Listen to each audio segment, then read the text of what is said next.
প্রিয় বন্ধুরা, আমরা আজ তিতাস উপজেলার রামগতি রামনিধি ইনস্টিটিউশনে এসেছি।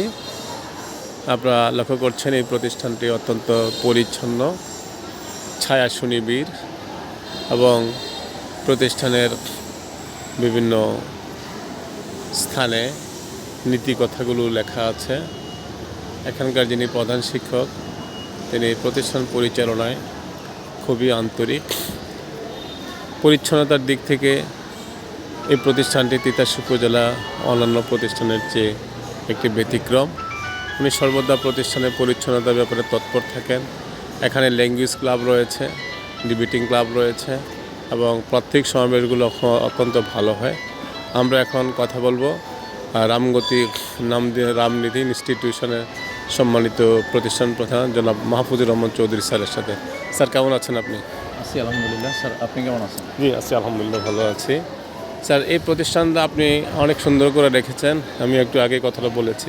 তো এই প্রতিষ্ঠানটা কত সালে প্রতিষ্ঠিত হয়েছে? 1930 সালে প্রতিষ্ঠিত। 1930 সালে, প্রায় 95 বছরের প্রতিষ্ঠান।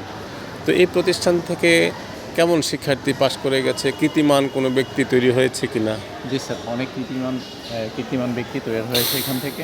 রাষ্ট্রের বিভিন্ন উচ্চ পর্যায়ে কর্মরত আছে এখনও। জি। বর্তমানে এখানে কতশো শিক্ষার্থী আছে? বর্তমানে 1300 শিক্ষার্থী। 1300 শিক্ষার্থী আছে। এই বছরে কতজন GP5 পেয়েছে? 6 জন। 6 জন। তো এই প্রতিষ্ঠানের ভালো ফলাফলের জন্য ভবিষ্যৎ পরিকল্পনা কি আপনার? ভবিষ্যৎ পরিকল্পনা স্যার, এবার 10ম শ্রেণীতে যারা শিক্ষার্থী আছে তাদেরকে আমরা 3 ভাগে বিভক্ত করেছি অলরেডি। একদম ভালো মানের, মধ্যম মানের এবং দুর্বল। তো ওইভাবে আমরা কাজ শুরু করে দিয়েছি যাতে আগামী 2026 সালের SSC পরীক্ষার ফলাফল শতভাগ পাস হয় এবং উল্লেখযোগ্য হারে GPA5 বৃদ্ধির জন্য আমরা আমাদের শিক্ষক মণ্ডলীদেরকে নিয়ে কার্যক্রম শুরু করেছি এবং আমরা ইনশাল্লাহ এই শতভাগ পাসের জন্য সর্বাত্মক চেষ্টা চালিয়ে যাব ইনশাল্লাহ। হ্যাঁ, আপনার স্যার এই একাডেমিক টাইমটা কখন আপনি ক্লাস শুরু করেন, কখন শেষ হয়? তারপরে স্পেশাল কিছু আছে কি না?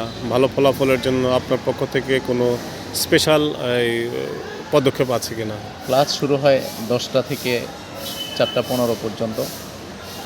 তো স্পেশাল ছাত্রছাত্রীদেরকে আমি বিশেষ করে এই 10ম শ্রেণীর কিছু শিক্ষার্থীদেরকে সকালে যেমন 8:30 থেকে 9:30 পর্যন্ত তাদেরকে স্পেশাল একটু সময় দিই, কিছু পড়া আদায় করি। এরপরে আরও বলা আছে ছুটির পরেও যদি কেউ থাকতে চায় আমি সেখানে কাজ করি মাঝে মধ্যে। সব সময় তো থাকতে চায় না ছেলেমেয়েরা। আচ্ছা, এখানে কি ল্যাঙ্গুয়েজ ক্লাব আছে, ডিবেটিং ক্লাব আছে? জি স্যার, ল্যাঙ্গুয়েজ ক্লাব আছে, ডিবেটিং ক্লাবও আছে। এখন স্কুলে ল্যাব কেমন আছে? এটা তো অনেক ধরেন 95 বছর বয়স হয়েছে এই প্রতিষ্ঠানটা। ল্যাব কার্যক্রম, সায়েন্স ক্লাবের কার্যক্রম কেমন?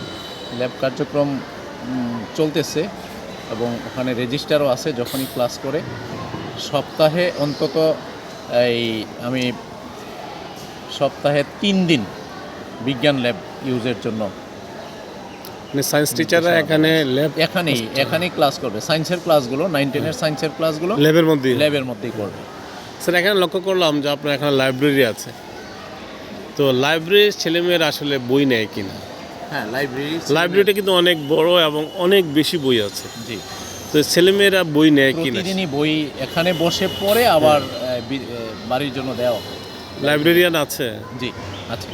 আচ্ছা, লাইব্রেরিয়ান আছে, বই নেয়। এখন ইন্টারনাল কোনো কম্পিটিশন করেন কিনা আপনি এই শিক্ষার্থীদের মধ্যে বই পড়া কর্মসূচির? ইন্টারনাল আগে হয়তো গত বছর আমরা করতে পারিনি, কিন্তু এই বছর আমি বলে দিচ্ছি ইন্টারনাল কম্পিটিশন করার জন্য। ধন্যবাদ স্যার, আপনার সুদক্ষ পরিচালনায় প্রতিষ্ঠানটি এগিয়ে যাচ্ছে। আশা করি ভবিষ্যতে এই প্রতিষ্ঠান আরও উত্তরোত্তর সমৃদ্ধি অর্জন করবে। আপনার জন্য শুভকামনা রইল স্যার। ধন্যবাদ স্যার।